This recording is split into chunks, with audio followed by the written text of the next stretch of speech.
దేశంలో కరువు కానీ తెగులు కానీ కనబడినప్పుడు ఇదిగోండి, కరువు వచ్చినప్పుడు ప్రార్థన చేయమన్నాడు. తెగులు వ్యాధులు వచ్చినప్పుడు, రోగం వచ్చినప్పుడు ప్రార్థన చేయమన్నాడు.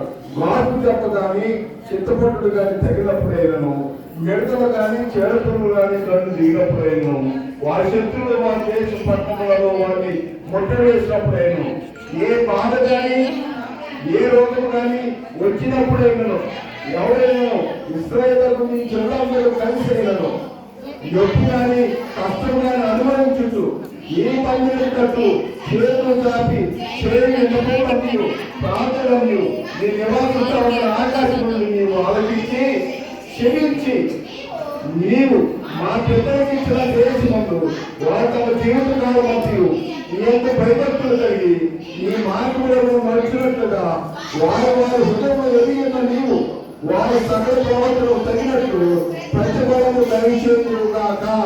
ఆమేన్.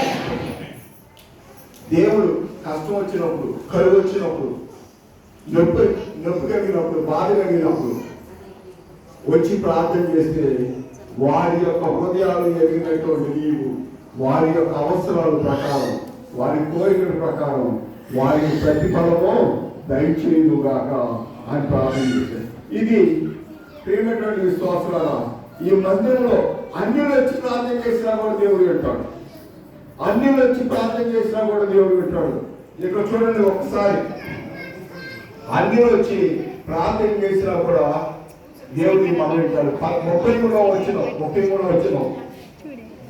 నీ నివాస స్థలము ఆకాశం నుండి నీవు వారి ప్రార్థనకి అంగీకరించి నీ జనులను ఇశ్రాయేలు తెలుసుకున్నట్టు భూజనులందరూ నీ నామం తెలుసుకొని నీ ఎంతో భయభక్తులు కలిగి నేను కట్టిన మందిరములకు నీ పేరు పెట్టమని గ్రహించినట్టుగా ఆ యజ్ఞము నీవు మొదలుపెట్టిన దాన్ని నీవు.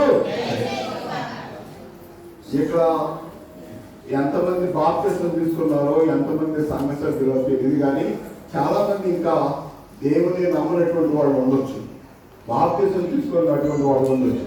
ఇక్కడ దేవుని బిడ్డల ప్రార్థన ఆలకించమని చెప్పడం, అన్యులు కూడా వచ్చి మందిరం వైపు చేతులు సాగి ప్రార్థన చేస్తే వారి ప్రార్థన ఆలకించి వారి అవసరాలను బట్టి వారికి నీవు దయచేయుగాక అని దేవుడు చెప్పాడు. కాబట్టి ఈ మందిరము పాపులమైనటువంటి మనకి ఒక ఆశ్రయ దుర్గం. మన పాపాలు క్షమించబడటానికి ఈ మందిరం ఒక ఆశ్రయ దుర్గం. యేసు ప్రభు అయితే పాపులమైనటువంటి మనకే దేవుడు మందిరానికి మనం రమ్మన్నప్పుడు దేవుడు యేసు ప్రభు భూలోకంలో మానవుడై జన్మించినటువంటి దేవుడు అయినటువంటి యేసు ప్రభు దేవుని యొక్క మందిరానికి వెళ్ళాడా లేదా? లోకాసు వార్త 4వ అధ్యాయము 16వ వచనం చదువుతున్నాం. లోకాసు వార్త 4వ అధ్యాయము 16వ వచనం. లోకాసు వార్త 4:16. తరువాత ఆయన పెరిగిన నజరేతులకు వచ్చిన తన వారికి చొప్పున విశ్రాంతి నగరంలో సమాజ మందిరంలోకి వెళ్ళి చదువుతుగా నిలిచి ఉండగా ప్రవక్త యెషయా తన చేతికి ఇవ్వబడింది. ఆయన గ్రంథము విప్పగా ఏదైనా సువార్త ప్రవహించటకై ఆయనను అభిషేకించి చెరలో ఉన్న వారికి విడుదలను,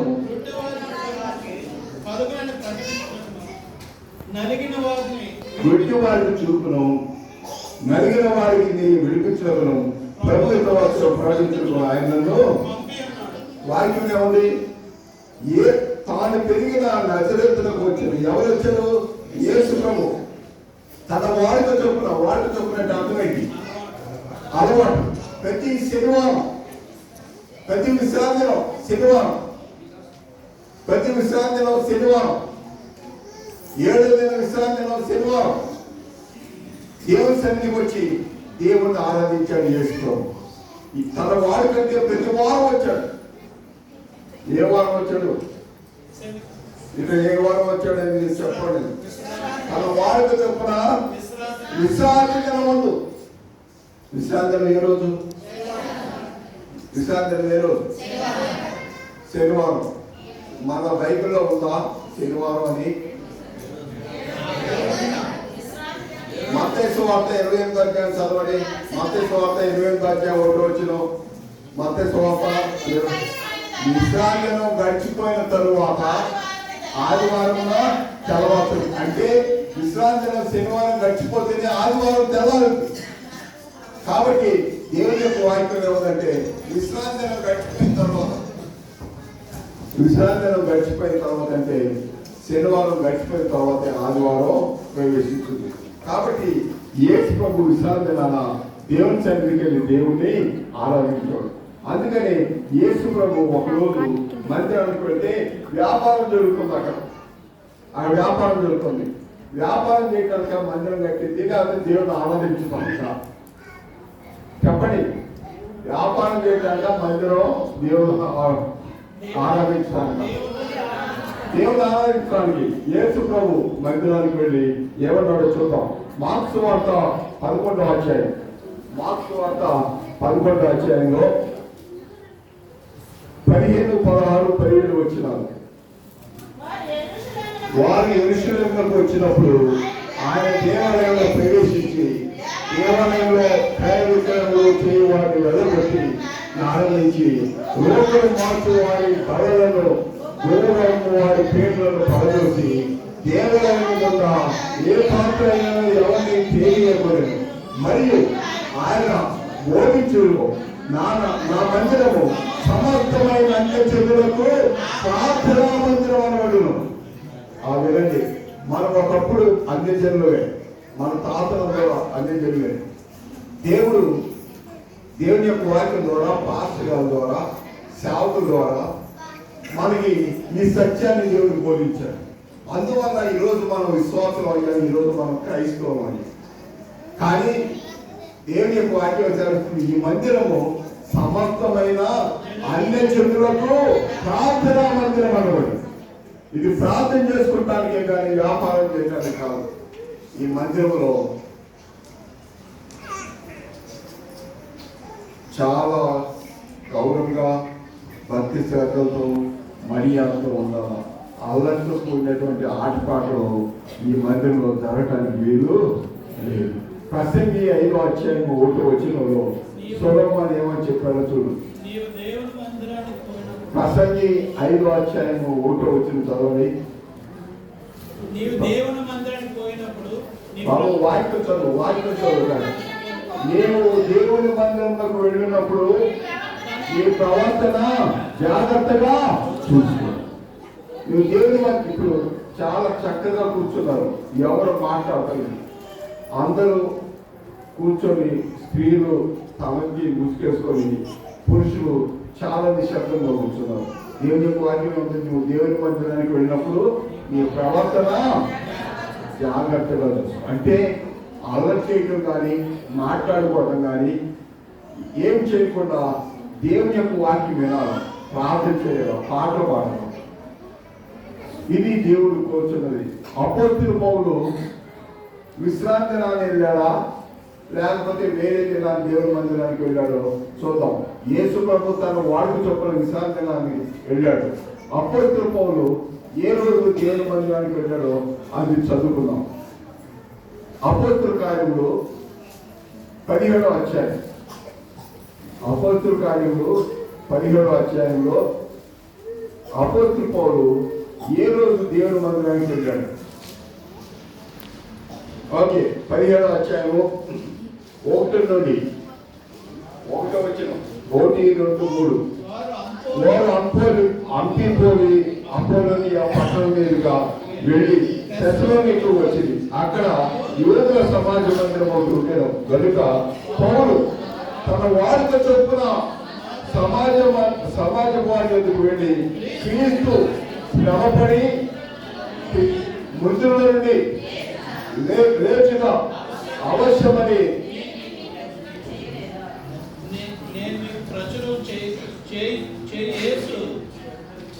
మృతుల నుండి లేచిన ఆవశ్యకమని నేను మీకు ప్రచురం చేయు యేసు క్రీస్తు ఉన్నాడని లేఖనములో నుండి దుష్టాంతములు ఎత్తి చెబుతూ వారితో 3 విశ్రాంతులను తగ్గించుచుండెను.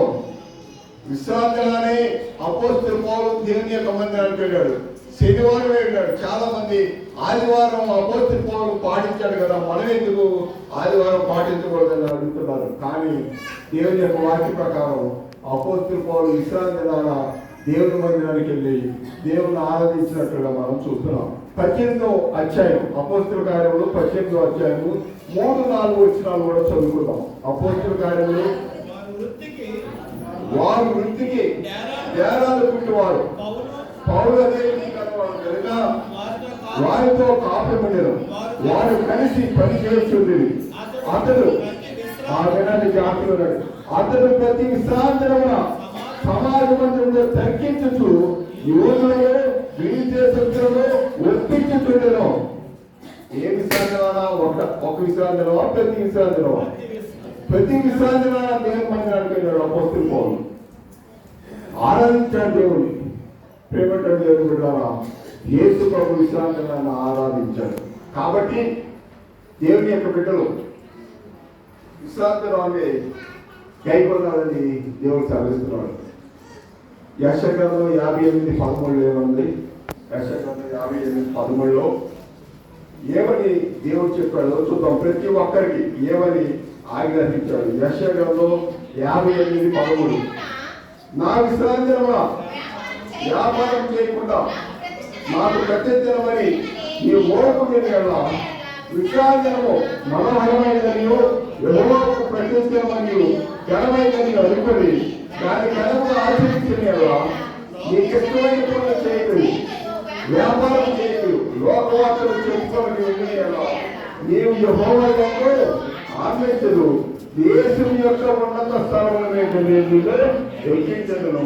ఈ తండ్రి యాదవ స్వాస్థ్యముని ఎరువులో ఉంచను.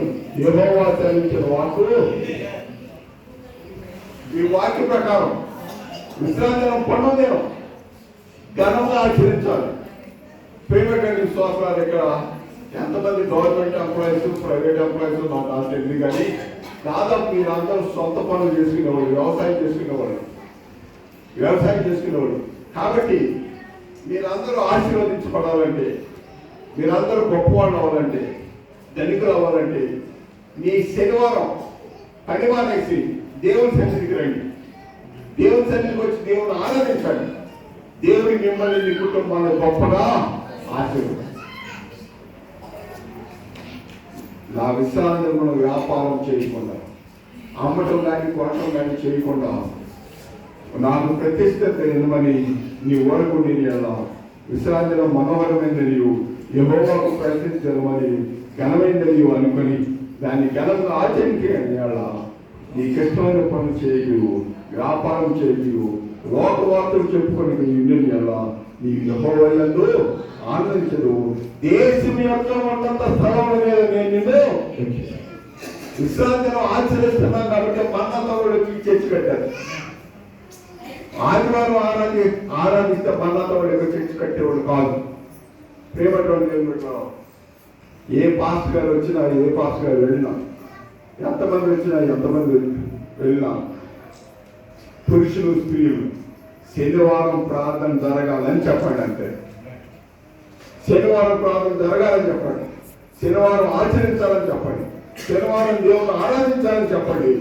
మిమ్మల్ని, మీ కుటుంబాన్ని, మీ బిడ్డల్ని దేవుడు గొప్పగా ఆశీర్వదిస్తారు. ఎందుకు తెలుసా? ఇది దేవుని యొక్క విశ్రాంతి. ఇది దేవుడు ఏర్పాటు చేసిన విశ్రాంతి. ఎన్ని దినాల్లో దేవుడు సృష్టించాడు ఈ లోకాన్ని? 6 దినాల్లో దేవుడు సృష్టించాడు. 7వ దినం ముందు దేవుడు విశ్రమించాడు. ఆదికాండం 2వ అధ్యాయము 1-3 వచనాలు ఏమనుంది చదవండి. ఆదికాండం 2వ అధ్యాయము 1-3 వచనాలు.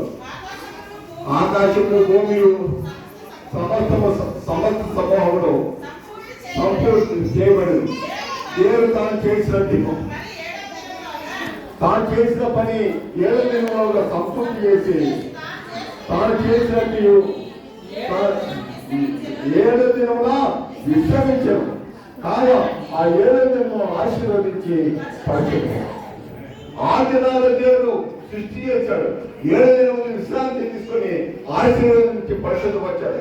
ఎంతమంది ఆశీర్వదించబడతారంటే అందరూ చేయలేతారు. ఈ విశ్రాంతి ఎంతమంది అయితే దేవుని సన్నిధికి వచ్చి దేవుడు ఆశిస్తారో అటువంటి వాళ్ళందరినీ దేవుడు ఆశీర్వదిస్తారు. ప్రేమటువంటి దేవుని పెట్టాలి. ఆఖరిగా ఒక వచ్చిన చదివేసి నేను ముగిస్తాను. ఇది ఎవరికి ఈ విశ్రాంతిలో ఈ మందిరం ఎవరి కొరకు కట్టబడింది? మార్క్స్ వార్త 2వ అధ్యాయం 27-28 వచ్చాను చదువుకున్నాం. మార్క్స్ వార్త 2:27-28 చదవండి. మరియు విశ్రాంతి దినము మనుషుల కొరకే నియమింపబడేది కానీ మనుషులు విశ్రాంతి దినం కొరకు ఇది విశ్రాంతి దినం ఎవరి కొరకు దేవుడు నియమించాడు? మన కొరకు, మనుషుల కొరకు. తర్వాత ఏముంది? కాగా విశ్రాంతి దినమునకు మనిషి కుమారుడు ప్రభు ఉన్నాడు. ఇది ప్రభు దినం, ఆదివారం కాదు. ప్రభు దినం.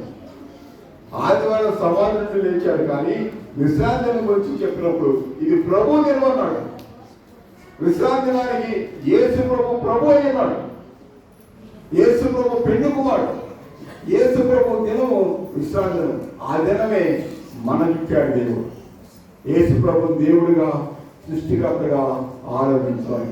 అందరైతే యేసు ప్రభు దేవుడిగా, సృష్టికర్తగా ఆరాధిస్తారో వారందరినీ దేవుడు ఆశీర్వదిస్తారు. ఏ రోజు ఆరాధించాలి? శనివారం విశ్రాంతిని ఆరాధించాలి. ప్రేమగా దేవుడు మిమ్మల్ని, మీ కుటుంబాన్ని బహుగా దీవించి ఆశీర్వదించి. ఆఖరిగా ఒక క్వశ్చన్ అడుగుతున్నాను. నమ్మిన వాళ్ళు చేతులు ఎత్తండి. ఎంతమంది కోరికలు ఉన్నాయో చేతులు ఎత్తండి. కోరికలు ఉన్నవాడు అసలు లేవా మీ కోరికలు?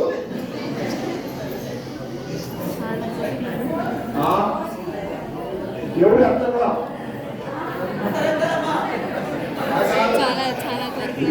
చెప్పరా? కోరికలు లేని వాళ్ళు మనుషులు కాదు.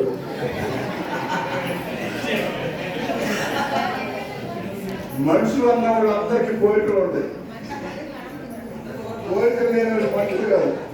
ఎందుకు చెప్పాను తెలుసా? ఒక దేవుని యొక్క ఒక వాగ్దానం చదివేసేసి మేము ముగిస్తాం.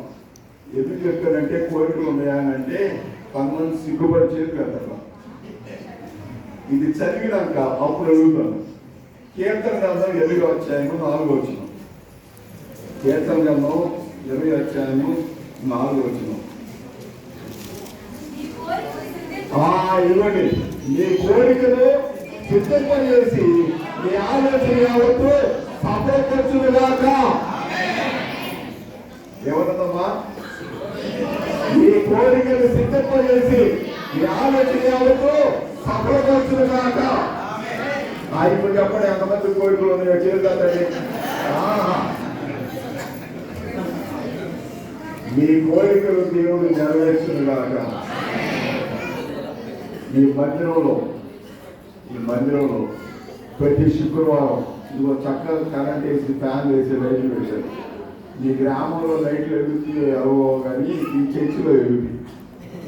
సో శుక్రవారం సాయంత్రం, శనివారం ఎంతమంది అయితే దేవుని సన్నిధికి వచ్చి ఈ మందిరానికి వచ్చి దేవుని ఆరాధిస్తారో, అన్న ప్రార్థన ఆలకించిన దేవుడు, హిజ్కియా ప్రార్థన ఆలకించిన దేవుడు, దావీదు ప్రార్థన ఆలకించిన దేవుడు, యేసయ్య చేసిన ప్రార్థన, అపోస్తులు చేసిన ప్రార్థన ఆలకించిన దేవుడు మిమ్మల్ని అందరినీ దీవించి ఆశీర్వదించును గాక. ఆమేన్.